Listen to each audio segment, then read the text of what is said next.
तकलीफ बात का ये होती है कि जो नए लोग हैं वो सीरियस नहीं होते। जहाँ जहाँ पानी बह रहा हो तो अपनी जगह बनाते चले जाते हैं, चले आए हैं तो आप तो जहाँ तक पहुंच गए वहां जाके वो पर्ची थमा देते हैं जी ये सीन है जरा आप देखिए। एसपीआर का ड्रामा था तो वो भी जांच पलक के सबसे इम्पोर्टेंट तो जिंदगी में रिश्ता अच्छा मिलना होता है ना। हाँ। नाज़रीन, अंजुम हबीबी साहब की बात करें तो किसी तारुफ के मोहताज नहीं है। रेडियो पाकिस्तान लाहौर से इन्होंने अपने कैरियर का स्टार्ट किया और फिर ड्रामों में काम किया, पीटीवी में काम किया और उसके बाद फिल्म इंडस्ट्री में काम किया। नए लोगों के साथ अब काम कर रहे हैं और एक तवील अरसा अंजुम हबीबी साहब ने पुराने लोगों के साथ काम किया। वो ऑरा और आज का जो पीरियड है काम करने का वो टोटली डिफरेंट है। तो मैं चाहती हूँ कि आज हम अंजुम हबीबी साहब से बात करें और पूछें कि कितना फ़र्क आ गया है, वक्त बदल गया है, ट्रेडिशन काम करने का बदल गया है। तो आप कैसा महसूस करते हैं अब इस दौर में आकर?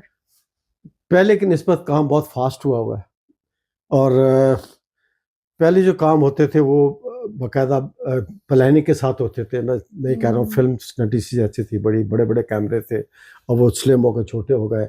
इसी तरह पाकिस्तान टेलीविज़न के बड़े बड़े कैमरे हुआ करते थे, बड़े बड़े स्टूडियो थे। अब वो भी लोगों के घरों में चले गए हैं रिकॉर्डिंग के लिए, कोठियाँ किराए पे मिल जाती हैं और सेट बने बनाए मिल जाते हैं। फिर जो स्क्रिप्ट होता था, पहले स्क्रिप्ट पे बहुत ज़्यादा मेहनत होती थी। एक स्क्रिप्ट जो होता था उसको बकायदा देखा जाता था, जांचा जाता था, फिर उस पर कास्टिंग होती थी।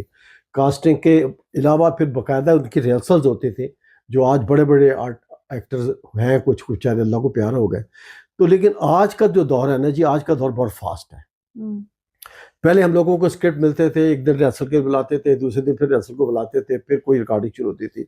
अब ये सूरत हाल, इसको अगर डिज़ॉल्व करके देखें तो ये अब ये सूरत हाल हो गई है कि आपको डेट दे दी जाती है कि आपने 29 तारीख को इस लोकेशन पे पहुंचना है, आपकी रिकॉर्डिंग है। कोई स्क्रिप्ट नहीं, कोई कुछ नहीं, वहां जाके वो पर्ची थमा देते हैं जी ये सीन है जरा आप देख लें। तो आप कर लेते हैं उसी तरह जैसे करने पड़ते हैं ज़ाहिर, क्योंकि इतने चैनल हो गए, उन सबका पेट भरने के लिए काम फास्ट हो रहा होता है बहुत ज़्यादा। पहले एक पर बहुत ज़्यादा मेहनत हुआ करती थी, बाकायदा 5-5 6 स्क्रिप्ट होते थे, उसको देखा जाता था, स्क्रूटनी होती थी कि कौन सा स्क्रिप्ट करना है। अब वो सूरत नहीं, अब तो चैनल्स का पेट भरना है और बस आए और रिकॉर्ड करके चले जाए। उनको पूछ लेते हैं हम उनसे पहले फ़ोन करके भाई किस चीज़ का कैरेक्टर है, क्या करना है, डॉक्टर है, मरीज़ है, तरखान है, पंजाबी उर्दू को क्या है उसमें, वो बता देते हैं कि जी आप इस तरह ह्यूमन के वालिद हैं और इस तरह का घराना है और आपने बस सेट पे आ जाना है। कोशिश करेंगे, अगर स्क्रिप्ट आ गया तो आपको सेंड कर देते हैं। इसका रिजल्ट क्या निकला? रिजल्ट ज़ाहिर है वो चीज़ तो नहीं बनती जो पहले कभी बनती थी, जब बाजार बंद हो जाया करते थे, एक ही चैनल होता था, लोग देखते थे बहुत ज़्यादा। तो कई जो चैनल हैं, लेकिन अभी भी देखे ना हिट ड्रामे तो अभी भी हैं। आपका ऐद वफा ड्रामा कितना हिट हुआ। हाँ नहीं वो आपकी जगह अपनी बिल्कुल ठीक है, वो भी क्योंकि ISPR का ड्रामा था तो वो भी जांच पलक के अच्छी तरह देखभाल के हुआ। उसमें आपने स्क्रिप्ट पे काम किया था? जी बिल्कुल, मुझे उन्होंने स्क्रिप्ट भेजा था, जिससे व्हाट्सएप पे करते होते हैं, तो फिर मैंने उसकी कॉपियाँ निकलवाई थी और वो देखा था। क्योंकि हम लोग जो आर्टिस्ट हैं, हम स्क्रिप्ट देख के अंदाज़ा लगा लेते हैं कि ये रोल किस किस्म का है और किस तरह बेहतर हो सकता है, फिर हम उसी तरह का गेटअप बनाते हैं, उसी तरह का करके देखते हैं। आपके दौर में आके इतने चेंज बिहेवियर को एब्जॉर्ब करना भी बहुत ज़्यादा मुश्किल हो जाता है, तो उसको टॉलरेट किस तरह करते हैं, किस तरह बर्दाश्त करते हैं? ये सब कुछ आपके लिए तो नॉन प्रोफेशनल होगा। नहीं, बाज़ जगह पे तो बहुत ज़्यादा मुश्किल हो जाती है। बाकी जहाँ जहाँ पानी बह रहा हो तो अपनी जगह बनाते चले जाते हैं, चले आए हैं तो आप तो जहाँ तक पहुँच गए हैं। तो तकलीफ बात का ये होती है कि जो नए लोग हैं वो सीरियस नहीं होते। हम लोग बाकायदा स्क्रिप्ट की तैयारी करके सेट पे जाया करते थे और आजकल के लोग, अब ये पहले तो लॉन्ग शॉट होता है, उसमें सभी बैठे होते हैं, फिर जब क्लोज आता है तो क्लोज में भी उन लोगों को वैसे ही बिहेवियर करना चाहिए जो कि एक लॉन्ग शॉट में होना चाहिए। लेकिन वो कर रहे होते हैं, अपना मोबाइल पे खेल रहे होते हैं, मैं अकेला जुमले बोल रहा होता हूँ या असिस्टेंट जो है वो बता रहा होता है उसके जुमले के जी इस जुमला ये क्यों पकड़े और अपने जुमले बोल दें। तो वो बात नहीं बनती जब तक इन्वॉल्व ना हुआ जाए सीन के अंदर।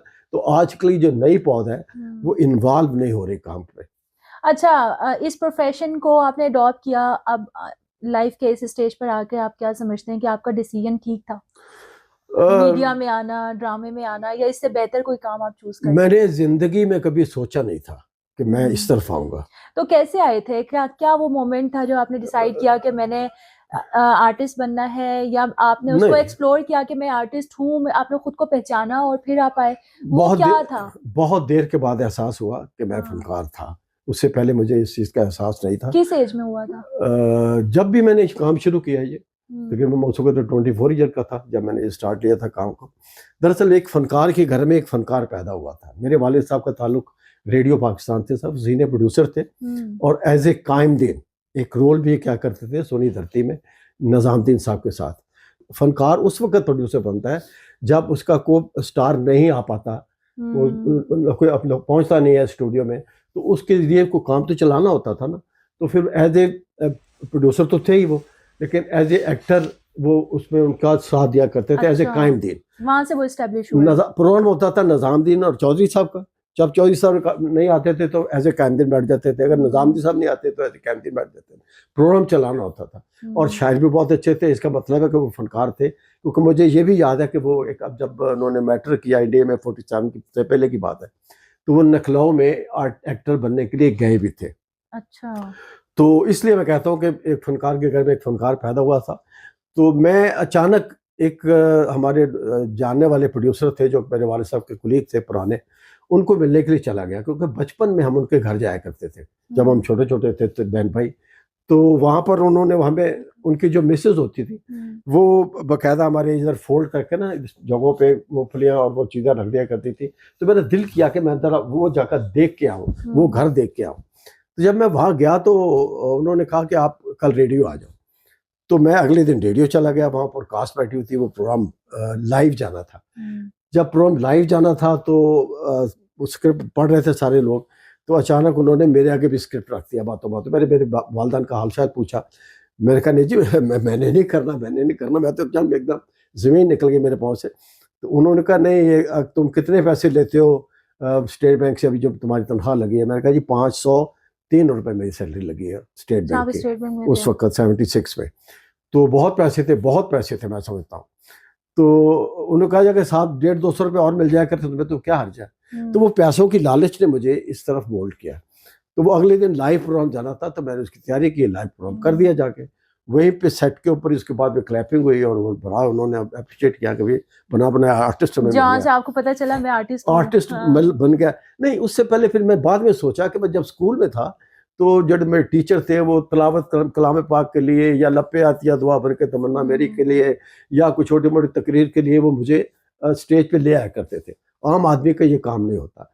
तो फनकार भी जो होता है ना, वो मैं कहता होता हूँ कि इंसान से थोड़ा से ऊपर की चीज़ है और फरिश्ते से थोड़े से नीचे की चीज़ है। इसकी कोई अपनी ही कैटेगरी है। ये पल में हंसाता है, पल में रुलाता है। तो मैं वो उस वक्त मुझे एहसास हुआ कि मैंने जो काम किया, फिर पहला ड्रामा जब मैंने किया कि चिपक के रंग, रूही बानो के अगेंस्ट, हम पहले सीन था मेरा। वो भी बहुत बड़ी स्टार थी, लेजेंड थी, अल्लाह उन्हें गरीक रहमत करे। तो उनके सामने पहले जब मैं सीन करने के लिए गया और वो हो गया, पहली टेक में हो गया, सामने से किशोर साहब खड़े थे, अल्लाह बख्श में गरीक रहमत करे। उन्होंने मुझे गले लगाया, उन्होंने कहा कि तुम आने वाले वक्तों में एक बहुत अच्छे फनकार हो गए। तो फिर मुझे आस्ते आस्ते एहसास होना शुरू हुआ कि हाँ, इसका मतलब है मेरे अंदर कुछ है। तो मैंने फिर इसकी खातर स्टेट बैंक की चलती हुई जॉब को भी छोड़ दिया था कि अब स्टेट बैंक लो, अब यही काम करना है। तो अब आप सेटिस्फाई हैं कि बस मैंने अच्छा काम जी हाँ, कम से कम आर्टिस्ट जो है ना रिटायर नहीं होता। ये 80 साल का 100 साल के भी हो जाए तो काम चलता रहता है, कभी नाना के रोल, कभी दादा के रोल, और सब काम चल रहे होते हैं। तो अब आप क्या कहेंगे, जो नई जनरेशन है वो सही अपने ट्रैक पे जा रहे हैं? नहीं, हालात और वाकयात के साथ बड़ा फर्क पड़ गया हुआ है। हमारे यहाँ तो मैटर करने के बाद टैप एंड शीट सीखते थे लोग कि जल्दी से कहीं क्लर्क लग जाए। अब नहीं हो सिलसिला। लेकिन अब आजकल जो बच्चे हैं वो माशाल्लाह मास कम्युनिकेशन और इस तरह के बहुत सारे मज़ामीन पढ़ने के बाद इस फील्ड में आ रहे हैं। फिर नए से नए इंस्ट्रूमेंट आ रहे हैं। पहले बड़े बड़े कैमरे होते थे वैसे ही।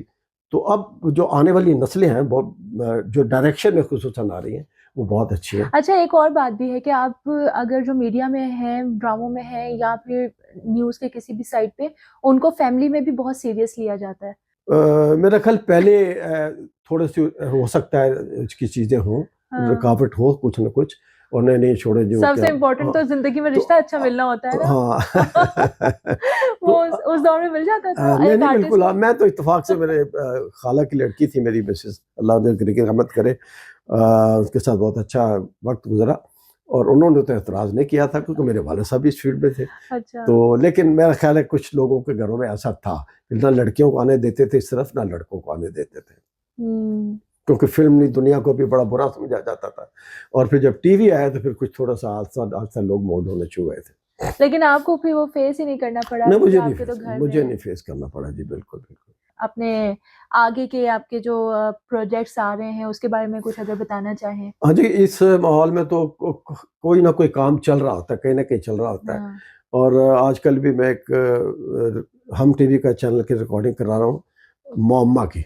अच्छा। उसमें सबा कमर साहबा का मैं वकील बना हुआ हूँ हुँ। और काफ़ी लेंथी रोल है उसका भी, और वो कर रहा हूँ। और कहीं न कहीं फिर से कोई ना कोई ऑफ़र आ रही होती है और काम चल रहे होते हैं। काम अब ज़्यादा हो गया है ना?